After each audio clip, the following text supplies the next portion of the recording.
Welcome back. So today we are going to talk about putting together a set of user, transitional, and blinds.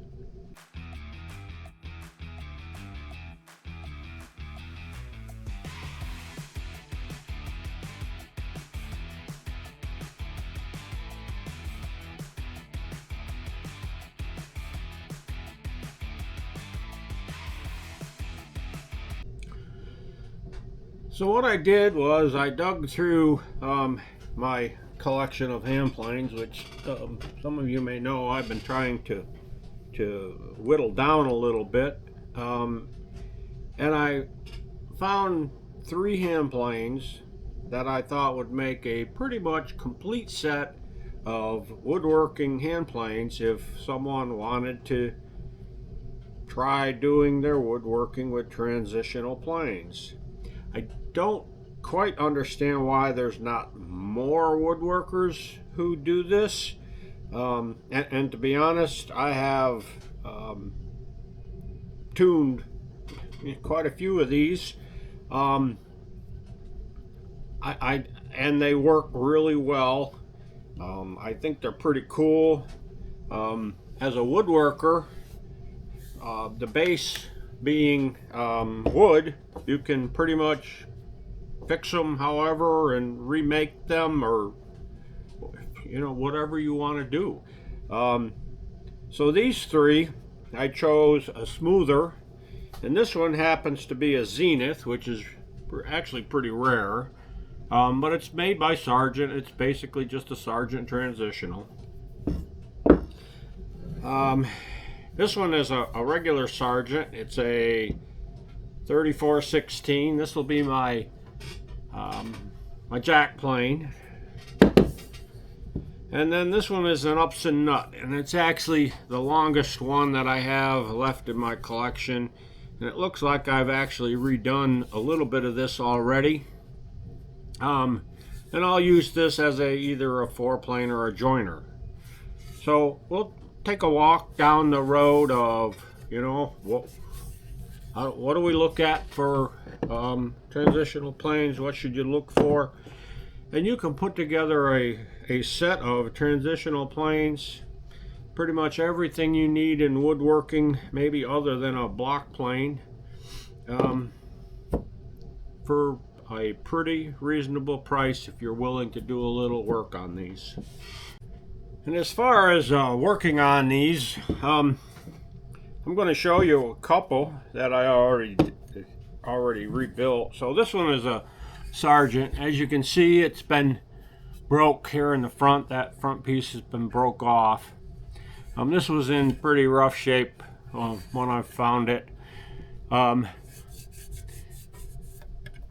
polished it up a little, and I didn't go crazy, but I cleaned the Japanning off because it was pretty rusty, and I decided to leave it, and I just kind of clear coated it. Now the base, hopefully you can see, the sides were in pretty bad shape, so I simply ripped the center out, and then I added 2 pieces of mahogany and glued them to the side and then trued it up. So this is now a really nice user type transitional plane that would fit in almost any woodworking shop, and it works just like any hand plane should, I guess.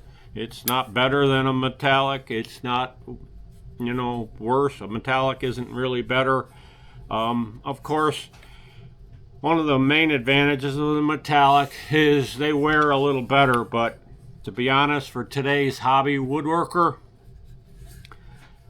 I would say once this is flattened, you're not going to have to worry about it for a pretty long time, unless you do an extensive amount of woodworking where you use hand planes. And even then, what do? You just resole it. That's the great thing about being a woodworker. So I want to show a couple more of the ones that I have personally worked on. This one is, you'll see, is painted like a John Deere green, but But the kind of special thing about this one is the base was broke, and I managed to weld it. And the weld job on this one came out so nice you can't even really see it once it's painted, which is maybe another, we'll say, a nice thing about the transitionals. From that perspective, they are a little easier to weld back and make them so they work perfectly, and they look nice, and it's kind of hard to even tell that they've been fixed. Now, if you look really close, if you had this in your hand, you could probably find where I welded it. I have sold this, and again, when I sold it, I made sure that the buyer knew that it was welded and repaired, and as far as I know, it's still working today. Okay, this one I'm going to show you is a Stanley number 21 smoother. It's a nice little transitional. It's the smallest one Stanley made. It's a number 2 size plane, I guess you'd say. This one has also been welded and reconditioned. And this one worked really well. It's a pre-lateral. Sometimes I'm kind of sad that I sold it, but I can't keep them all, so I don't have room, and I can't keep them maintained, so I have to pass them on. And this is one of the ones it turned out really cool. Again, so don't be afraid to pick up a transitional and play around with it if you like messing with hand planes like that. It's can be a fun little hobby. Okay, guys, you haven't seen it. You're not going to see it, but this is about the 5th time I've recorded this part of the session. It just hasn't been going right for me. I'm still learning on this videoing techniques. So I just want to talk about what I typically do to get a transitional plane into working order. So the first thing that I'm going to do is I'm going to sharpen the blade. All right, so I'm going to take the blade out, and I'm going to flatten the back of the blade. And I've already done this one, so flatten the back. Now, you only need to flatten and polish the first maybe 1/4 of an inch. And you can do more, and obviously as you sharpen down, it needs to stay polished. You're flattening and polishing the back for 2 reasons. The first reason is to get a good sharp blade. You want that straight across so you can get a really nice even bevel, so you get a really nice even shave, and that's the way you get the best sharp. The second reason you want that is so your chip breaker mates. It needs to meet that blade almost perfectly so the chips don't drive up underneath it. So once you get that nice and flat, then you're going to flatten and make sure that chip breaker, so this part of the chip breaker needs to be flat and clean as well, so everything right there mates nice. And then you want this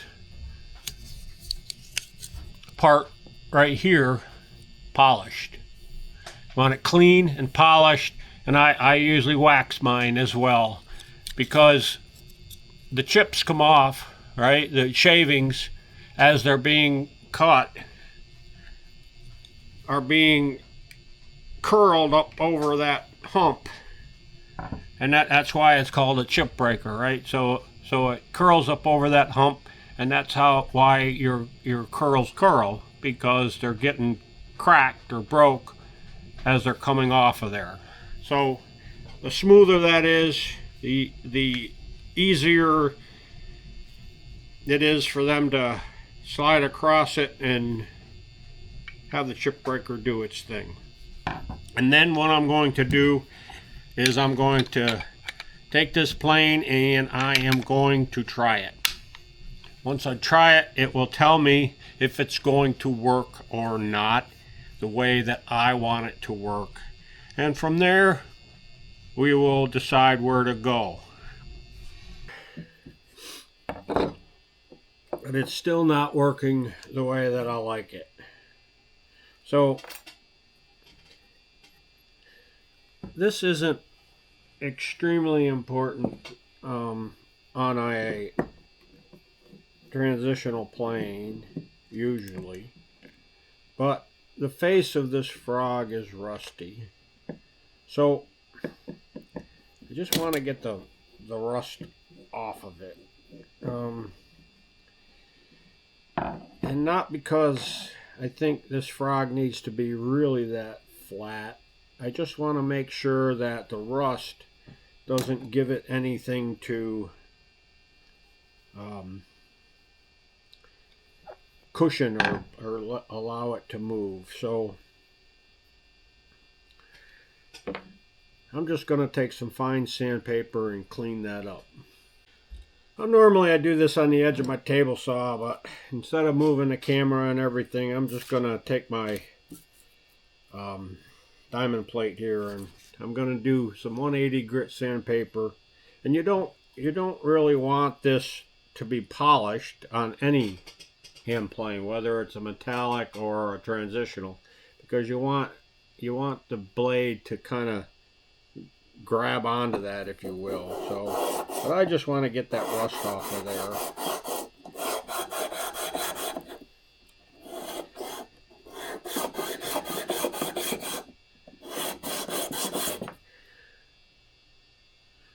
And again, I'm not necessarily trying to flatten this, although I don't want to intentionally make it out of flat, obviously.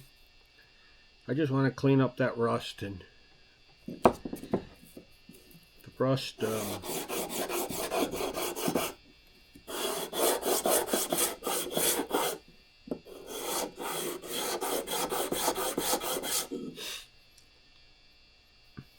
okay, that's good. Now let's put this back together.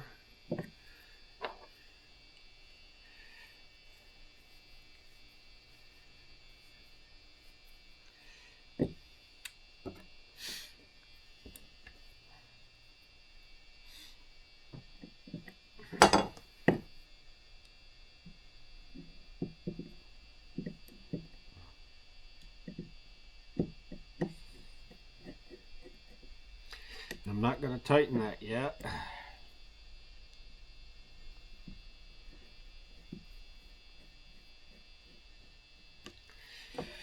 Now, with a transitional plane, we have this longer piece of wood that the blade sits on.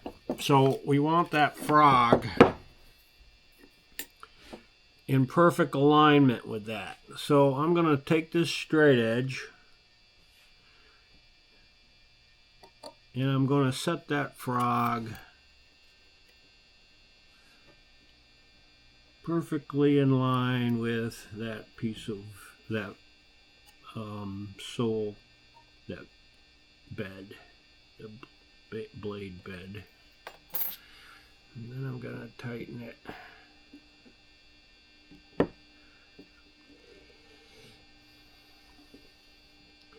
You see a lot of these screws stripped out when they're wood screws. This is actually a Sargent, so it's threaded into the metal, but you could still over tighten and strip them. So that is perfect.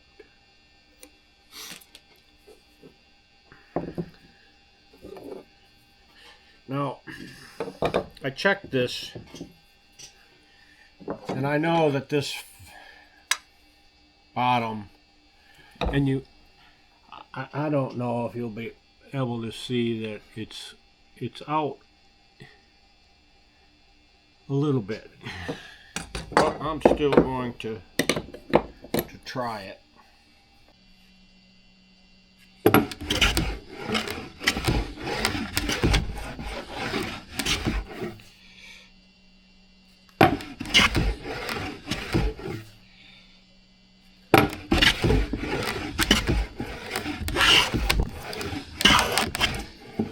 I'm getting fairly decent shavings.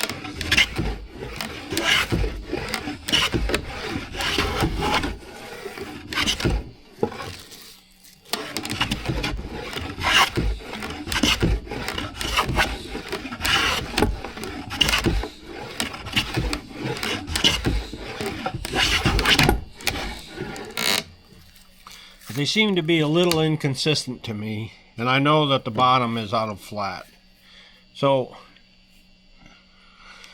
I'm going to go ahead and I'm going to see what it looks like if I put it to sandpaper. Now I just grabbed a piece of 180 grit. I would typically use a belt here, but I just want to see what this looks like. So we can see we've got a high spot and a high spot, right?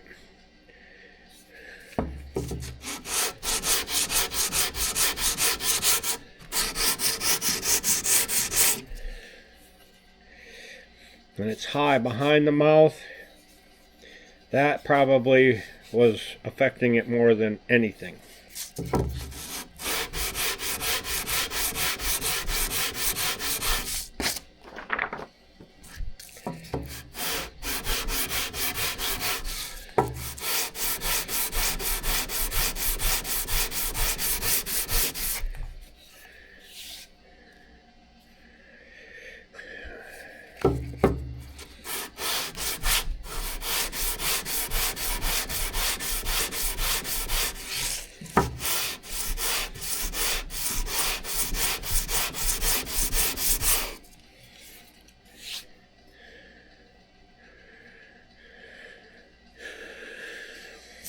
That's actually worse than I thought it was. Probably should have started with some. And you'll find that this is why we see a lot of mouths that are too wide. And when they get too wide, you'll have to put a block in there, an insert.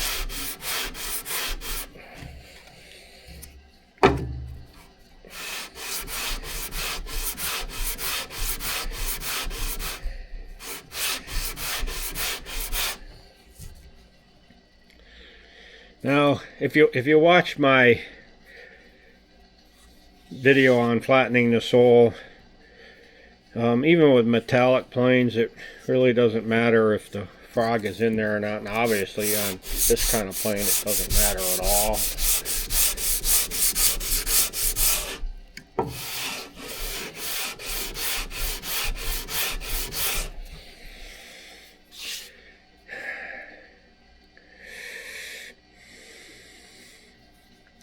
See, that in front of the mouth is, to me, is the most important part.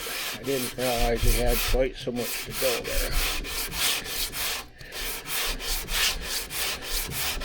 But it is what it is, and if you have to resole it, or if you have to add an insert, I don't believe you need the mouth closed up that much. You can let the chip breaker do its job.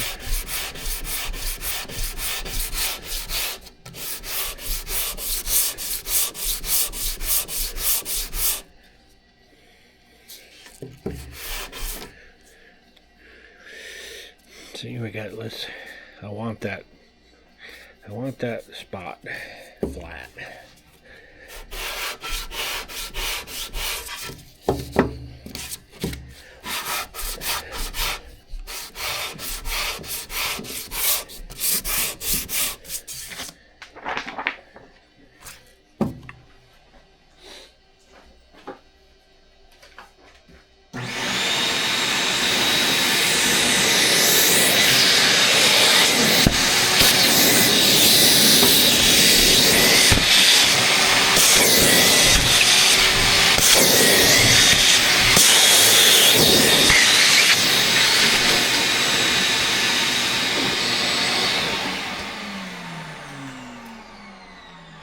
That right there is a great way to wear out the nozzle on your vacuum cleaner. widening it across that sandpaper. You notice I'm turning this, holding it, trying to make sure that I get it flat. I'm gonna add a little bit more.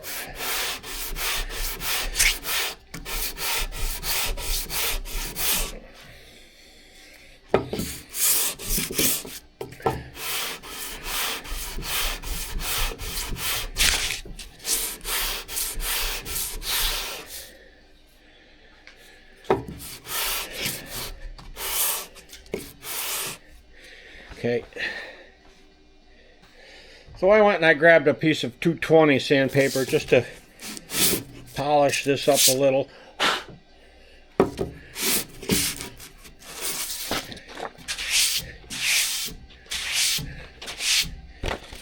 And again, we're not looking for perfection, but the closer you can get, obviously. You just want to polish this up a little bit.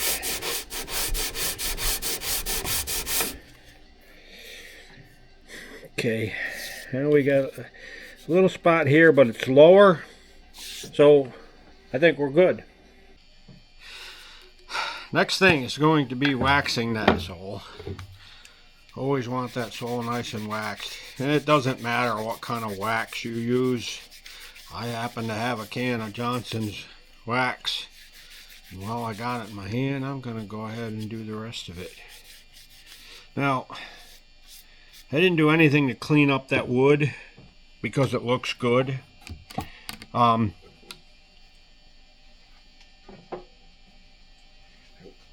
that away. And you can do whatever you like to clean that up, however you feel that it needs to be cleaned, and get it as pretty as you want it. This one was in pretty good shape when I started, so let's see if we made any improvement.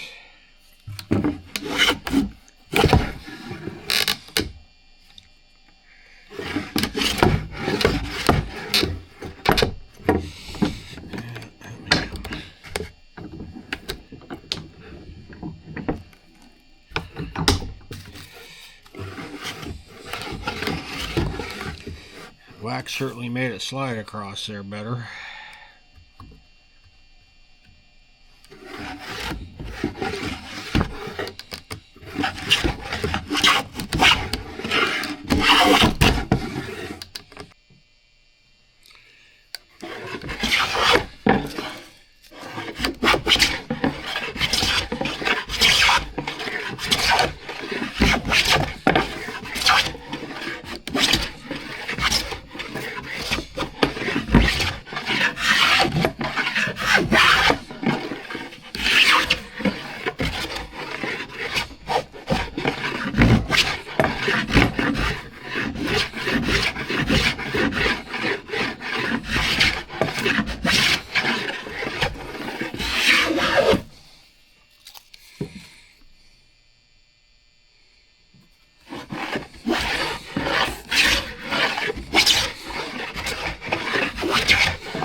So in talking about the transitional smoothers, we'll see that there's two different types of transitional smoothers typically. The Zenith that I showed you doesn't have a tote or a handle on the back. And there's several different sizes. I showed you that Stanley 21. I really like that. I like the way that worked. And they work well. We also have the toted smoothers that also work really well. And again, it's a personal preference, or maybe because the toted smoothers are typically bigger.